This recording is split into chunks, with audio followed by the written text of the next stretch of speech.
As a realtor, what would I do if I was moving to a new area that I wasn't familiar with? In this video, I'm going to give you 5 tips, including a little bonus at the end. This is going to be great for people that are moving from outside of the state, but there's also going to be some tips in there for people that are also moving inside of the state that might be familiar with an area, but just don't know it that well. All that starts now.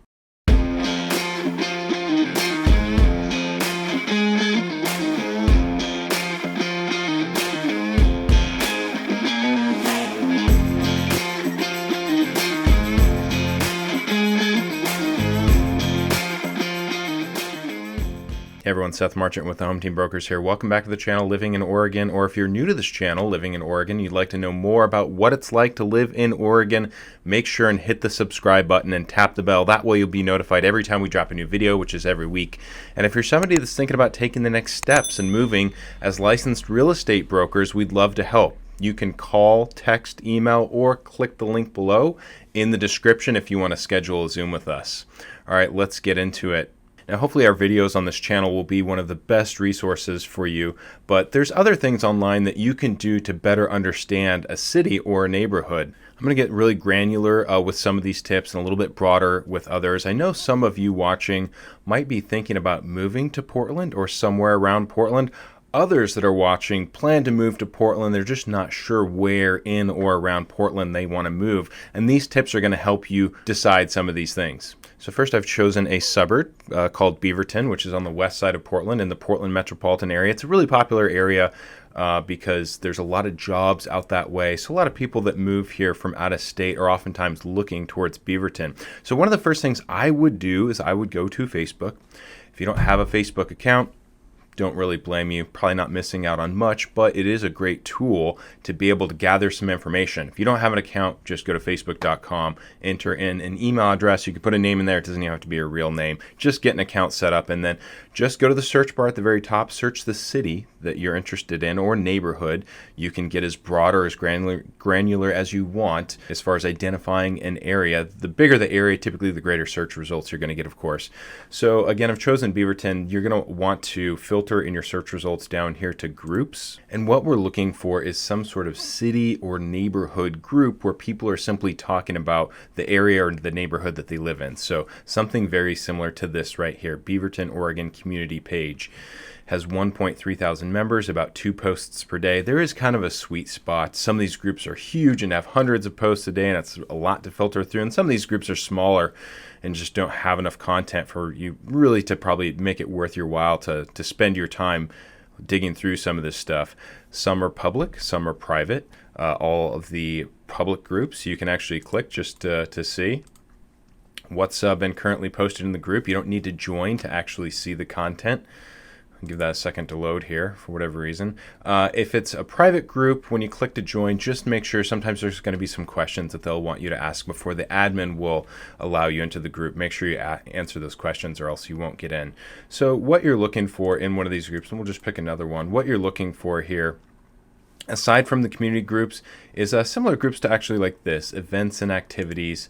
These types of groups are really going to give you a good feel and kind of like a vibe for the area. You probably see a lot of food. That's going to be pretty common. But one thing that you kind of notice is when you join more than one of these groups, especially if you're looking at different towns, different neighborhoods, different suburbs, you're going to find that there are some differences in these groups, and you kind of get a vibe for like the people in the town by joining some of these groups. I'm part of about half a dozen different groups in the Portland metropolitan area that are in the area that I live in, but also surrounding the area that I live in, one of the areas that I grew up in. And there's definitely a noticeable difference between the groups, the things that people talk about, the things that people care about. You know, do people care more about things like neighborhood watches, or do they care about, you know, the lines at Taco Bell, you know, which is a one that I see quite commonly in one group. So I would go down the line and join as many groups as you can, not only for the area that you're looking. If you're considering Beaverton, like another surrounding area, you're going to find like an Aloha or a Hillsboro often gets lumped in with Beaverton. I would join the surrounding groups as well and just spend some time looking at the posts and the content, and those will really give you a good sense of the type of people that live there. All right, here's the next thing that I would do. A lot of people already doing this, going to Google Maps. So there's a couple different ways you can go about this. You can just go to Google and click Google Maps, which you'll find in the upper right hand corner when you go to Google. You can also use Google Earth as well. But a lot of people, what they're typically doing is they're looking at the street view. Street view kind of gives you the best perspective of a neighborhood. And I've chosen, actually, this is Google Maps, this is Google Earth. Here's another, this is the same thing, actually also the street view. And what I want to point out to you, because a lot of people that contact us, especially from out of state, they're looking at Google Street View. And there's one thing that's really kind of important to note with Google Street View. I've picked the same area for 3 different web browsers right here. You can see this says August 2018. A lot of Street View is going to be years old, sometimes 10 years old. And I point this out because if you look at this area right here, you see the parking. You've got parallel parking to the left of this median right here with the trees, and then the other parking's to the right of it. If you look at the aerial view, you can see this area has actually all been renovated. These medians with the trees don't exist anymore. There's no parallel parking right here. And with Google Maps, the trick to it, to understanding this, is that the aerial view gets updated very frequently, almost every year. So when you're looking at an aerial view, that's almost always going to be accurate. But if you go to a street view, you're looking at something that's 4 years old, 5 years old, could be 10 years old, and that is true with Google Earth as well. So you don't want to get fooled with this stuff. So this is the exact same intersection right here. You can see the parking, like I mentioned. This is the new updated parking. If we pull ourselves down in here into the street view, even of Google Earth, you'll see it magically transforms. Again, you're looking at, and you might see this at 2023 Google down here, and you might think this is from 2023, but no, this was taken in 2018 or beyond 2018. So Google Street View, which a lot of people tell us that they're using when they're looking at an area, oftentimes is not going to always paint the most accurate picture of an area because the images are so old. And depending on where you're looking at, especially in Portland, some things have changed a lot. So if you really want to know what an area looks like, the aerial view of Google Maps is going to give you the best idea. One thing that Paul and I commonly do for our buyers is we will go out to a particular area and we will shoot video of an area, and we will show you exactly what it looks like in real time. We can do a Zoom, or we can just upload a video to a drive that we can share with you. So if I was a realtor and I'm looking at another area and I don't have any resources, I'm probably mostly going to be going based off of the aerial view of Google Maps, not the street view. If you can, have a resource, some boots on the ground like Paul and I, to go make you a video. All right, our next tip here, this is going to get a little bit granular. This is going to be a little bit more for people that maybe already know the neighborhood that they want to live in, and they want to find out a little bit more about maybe their neighborhoods or property lines. You can actually, this is public information. You can find the owner of any given property. It's that information is going to be held by your county assessor. So just type in the county that you want and the word assessor. Usually not going to be too hard. This is for Clackamas County, one of the 3 counties in the Portland metropolitan area. Property detail and tax information right here. Simply enter the address of the property. You would like to know who that property owner is, and it will tell you right here. People also sometimes want to know what property lines are. Now, realtors oftentimes use an app called OnX. It's actually a hunting app, but I think more realtors actually use it than hunters. And this is going to take public information. It's going to take the same information that you can find here from the county. And you can also find property lines through the county as well. That takes some more digging though, probably for another video. I'm going to take you back to that same intersection that we looked at with Google Maps with the parking that I referenced. So this app right here is going to show you the owner's name. And if you click, it'll sometimes give you a little bit more information, such as the tax address. And then these red lines, these are going to be your property lines. Now, if you ever need to know for sure, you're certainly going to hire a surveyor. But this app right here is going to give you usually a pretty accurate, if not mostly accurate, idea of where the property lines are, and it's going to tell you who the property owner is. So this is getting really granular. Like maybe you have a house picked out and you just want to know who your neighbors are. A lot of people don't do this, but sometimes people have questions about property lines and who owns certain properties. Paul and I can always find out for you, but this is a great tool that we use. Otherwise, you can always dig through the county's website. All right, the next thing that I'm doing, if I'm going to a new area that I am not familiar with, I'm going to Google search the name of the town, and then local news, this is going to be a lot broader. So this isn't going to give you kind of a sense of a particular neighborhood, but kind of the whatever the more populous, bigger city is that's going to be nearest to the area that you're moving. So in this case, Portland local news, we've got about a half dozen, maybe 4 or 5 different news stations. KGW, for whatever reason, I don't know that they're necessarily the biggest, but they always tend to come up first in searches or in Google. So I've just chosen them as an example. So go to their YouTube channel. I'm sure you're very accustomed to doing that, going to YouTube channels. And right here, just the most recent video, or at least the highlighted video, will kind of tell you a little bit about what's going on in our city right now. Declare a state of emergency for the homelessness. As you probably know, Portland has experienced a lot of homelessness. It's specifically Multnomah County, which is Portland proper, not necessarily Washington or Clackamas County. Other parts of Oregon are also experiencing some homelessness right now, such as Salem, which is our capital, about an hour south of Portland. So what I would do here is I would start with the playlists that they have for me. Scroll down and check out some of these different playlists. So investigations, kind of give you an idea of maybe some of the scams that are going on in Portland right now. Housing crisis, a lot of content around the housing crisis because it is a big thing right now. Let's get out there, probably good for somebody that's thinking about moving here that's never been here because there's a ton of things to do outside around Portland and in Oregon. So just by going through these playlists, I can get kind of an overall feel for the city. Another thing I would do too is just click videos right here and just check on their most recently updated videos. This will kind of give us a feel for like the day-to-day. Again, here's the state emergency, homelessness. You got something like this. Will Oregon's overtime law end up costing farm workers? If you're in the industry, you might want to know about this new overtime law. Prolonged rain causes landslide concerns along Northwest Portland roads. If you're coming from a place like California or Arizona or Texas, maybe you're not used to so much of the rain and kind of what comes along with a lot of rain. So I would go through and maybe go through a day or two of videos, maybe check back a week or so later, check some videos, maybe subscribe to the channel. You probably don't want to watch most of this content. I'd rather kind of just scroll through and pick and choose.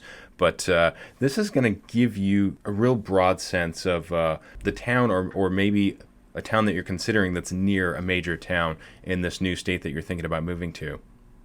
So this is going to be a better one for people that are moving from outside of the state. All right, so here's my final tip.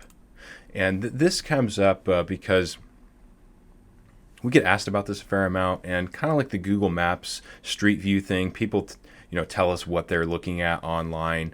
And when it comes to big things, crime being a big one, if you have kids, education also being a big one. Those are kind of two big ones that people will ask us about sometimes. And as realtors, we actually can't really speak directly about crime or about schools to an individual client asking specifically about those questions, but I can speak to you very broadly as a broad audience about some of these things. And the reason why I want to point this out is because with some of the questions we get from people, it's sort of obvious that there's sort of a spectrum of answers that they're getting when they're trying to search these things online. I'll just start an example. I'll just start with crime first. In Beaverton, again, that was that town that we looked at on Facebook. So just typing in Beaverton crime right here, chance of becoming a victim, either violent, property crime, Beaverton 1 in 38. Beaverton is not one of the safest communities in America. Relative to Oregon, Beaverton has a crime rate that is higher than 79% of the state's cities and small towns are all sizes. So just that first thing right there from neighborhoodscout.com, it makes it sound like Beaverton is a pretty high crime area. And what I've done is scroll down here. I've chosen a few of the links that come up first. Niche.com, crime grade, best places. So let's just start here with like niche.com. So Niche gives Beaverton an overall A- grade and a C+ based on violent and property crimes. And they've got a little poll down here. How safe do you feel in this area? Almost 60% of people say pretty safe. There's some crime, but not much. Almost a quarter of people say very safe. There's really no crime to speak of.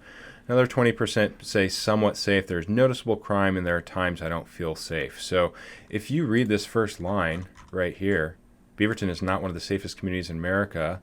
Beaverton has a crime rate higher than 79% of the state's cities. You wouldn't expect to read a poll like that, right? So let's look at the next one, neighborhoodscout.com. So people also like to look at these crime maps. It's a lot easier just to glance at a map and try and get a feel for where are some of the higher crime areas. And if we look closely here, their scale, the lighter purple, lighter blue, lighter shade being safest, the darker shade being most dangerous. So pretty much all around the downtown Beaverton is most dangerous according to this graph. If I go to citydata.com, gonna find something similar, maybe not so much over here, maybe not so much northern Beaverton, but sort of looks similar. If I go to crimegrade.org, which I know a fair amount of people use, over here I'm going to say West Beaverton looks really safe. In fact, it's probably about an A based on this scale right here. Again, going back to Neighborhood Scout, West Beaverton is one of the most dangerous parts of Beaverton. So as realtors, we get these questions and it can sometimes be hard to answer because, again, we're not supposed to speak directly to a buyer about crime or education and what they're reading online. Obviously, you're getting some mixed signals here. So the best thing that I can do to suggest to you is most police departments are going to have this data available to you. So beavertonpolice.org, you can go city by city right here and look at crime statistics, and this is going to take you longer.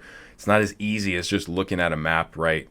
But at least if you go right here, you can actually get the numbers and then contrast those numbers with other cities, or maybe you want to compare to the state or the state that you're coming from, or just nationally or whatever. And that's really going to give you a much better sense for crime. Now, the same things are going to be true for schools. If we just search the high school, Beaverton High School rating, what are we going to get? I picked a few of these websites out here, niche.com.